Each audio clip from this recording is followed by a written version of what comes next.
Olá, eu sou Mariana Schlickman e este é um vídeo do Mundo Multipolar. Hoje iremos explicar como o continente africano se tornou o centro da geopolítica mundial. Essa semana, o chanceler russo Sergei Lavrov realizou uma viagem de trabalho à África. O presidente francês, Emmanuel Macron, também andou dando um rolezinho por lá. E esse último, assim como outros de seus aliados, tentam se contrapor à presença da China e Rússia naquela região. Concretamente, estão desesperados por fontes alternativas de fornecimento de hidrocarbonetos, petróleo e gás, após as absurdas sanções contra as tradicionais fontes russas. Mas os povos do continente apoiaram os desejos ocidentais? Será que se posicionaram contra a Federação Russa?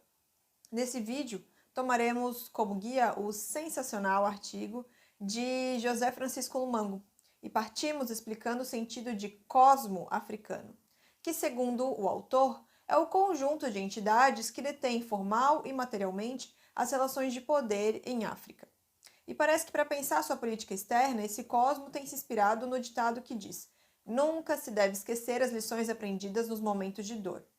Assim, eles não se esquecem as sequelas trágicas da colonização europeia, tentam proteger suas independências e não repetir os erros do passado.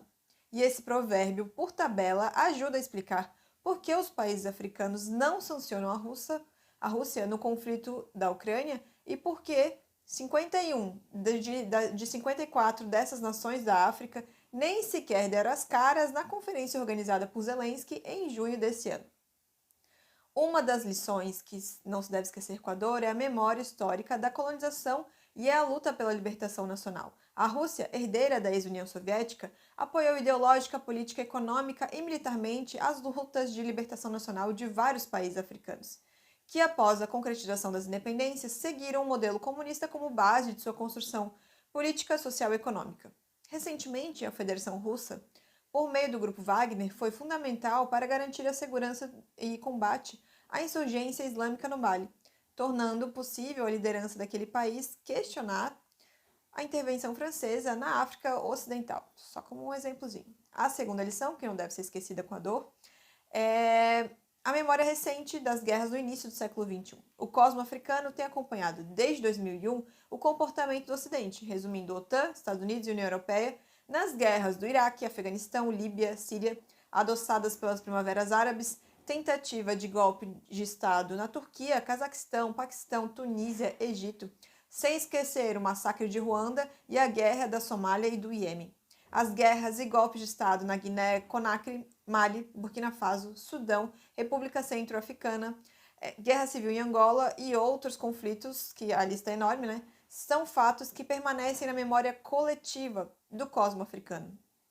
E se a memória colonial foi trágica, a interferência expressiva e agressiva do Ocidente no cosmo africano está acabando com a confiança que ainda restava, por razões históricas, pela concorrência desleal na exploração dos recursos naturais e a massiva interferência nos assuntos internos pelo FMI quanto aos financiamentos de infraestruturas rodoviárias, habitacionais, etc., e a tentativa de incorporação de valores ocidentais de forma agressiva através de sanções e chantagens, ainda que esses valores não correspondam à cosmogonia histórico-epistêmica africana.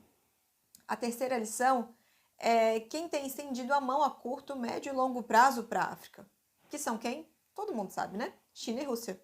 Os países africanos devem 3 vezes mais em dívidas a bancos ocidentais, gestores de ativos e comerciantes de petróleo do que a China.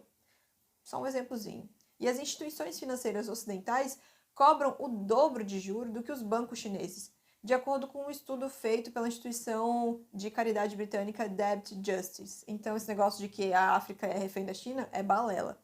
E eles não esquecem a forma como o Ocidente se portou durante a pandemia de Covid-19, no âmbito das políticas de distribuição de vacinas, ao comprarem antecipadamente quase 80% de toda a vacina em produção do mundo, deixando os países pobres sem vacinas nem sequer para comprar durante um certo período. Eles zeraram os estoques. Vocês estão lembrados, né? E como não podia ser de outro modo, o gesto da Rússia e China na célebre distribuição de vacinas e material médico de proteção foi levado em conta pelo cosmo africano na hora da tomada de decisão.